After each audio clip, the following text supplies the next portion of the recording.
এই বিএলওদের মধ্যে একটা ত্রাস সৃষ্টি করার চেষ্টা করছেন মমতা বন্দ্যোপাধ্যায়, এটা তো বোঝা যাচ্ছে।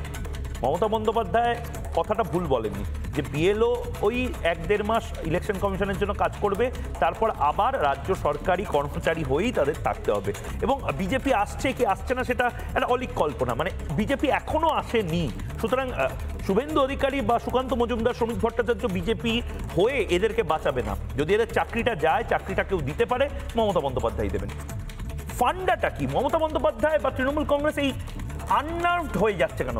এই নিঃশব্দ বিপ্লব ইলেকশন কমিশনের অনেকে বলছেন, এক্ষেত্রে দাঁড়িয়ে আপনার কি মনে হয়?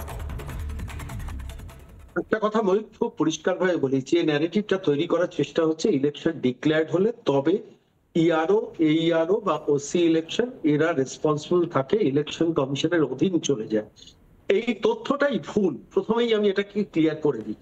সেটা হচ্ছে ইলেকশন ডিক্লেয়ার্ড হলে এন্টার প্রসেস অ্যাডমিনিস্ট্রেশনটা চলে যায় ইলেকশন কমিশনের আন্ডারে, এই তথ্যে কোনো ভুল নেই। কিন্তু যখন এই মানে স্পেশাল রিভিশনটা হচ্ছে বা ভোটার লিস্ট সংশোধন হচ্ছে, যখন এই আরো অ্যাপয়েন্টেড হচ্ছে, ওসি অ্যাপয়েন্টেড হচ্ছে, তখন কিন্তু মানে ইয়ারও অ্যাপয়েন্টেড হচ্ছে, তখন কিন্তু এরা রেসপন্সিবল থাকেন কিন্তু জাতীয় নির্বাচন কমিশনের কাছে বা চিফ ইলেকটোরাল অফিসার যিনি পশ্চিমবঙ্গ চ্যাপ্টারে আছেন তার কাছে রেসপন্সিবল থাকেন।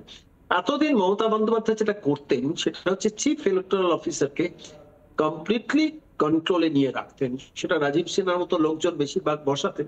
বলে এবারও যে চেষ্টা করেনি তা নয়, কিন্তু এবারে তুমি যদি একটু লক্ষ্য করো ময়ূক, যে দিল্লি থেকে সর্বাত্মক কন্ট্রোল করছেন চিফ ইলেকটোরাল অফিসার পশ্চিমবঙ্গ চ্যাপ্টারকে। ফলত আলটিমেটলি এই যে নিয়ন্ত্রণ রাজ্য সরকারের হোম অ্যান্ড হিল অ্যাফেয়ার্স ডিপার্টমেন্টের আন্ডারে চিফ ইলেকটোরাল অফিসার আছেন পশ্চিমবঙ্গে মনোজ আগরওয়াল, একে আর মমতা বন্দ্যোপাধ্যায় নিয়ন্ত্রণ করতে পারছেন না। ঠিক এই জায়গায় বেঁধেছে সমস্যাটা।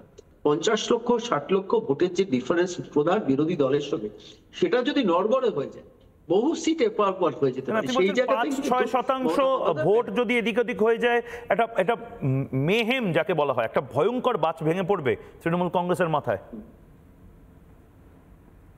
বিষয়টা তো তাই, মানে 5-6% নয়, বিষয়টা তুমি ভালো করে বোঝার চেষ্টা করো। সেটা হচ্ছে যদি 60 লক্ষ ভোটার বিহারে বাদ যায়, এই পশ্চিমবঙ্গ চ্যাপ্টারের সংখ্যাটা বেশি হবে। তার কারণটা, লজিকটা আমি বলছি, আমি কোনো অ্যাবসার্ড ফিগারে বিশ্বাস করি না।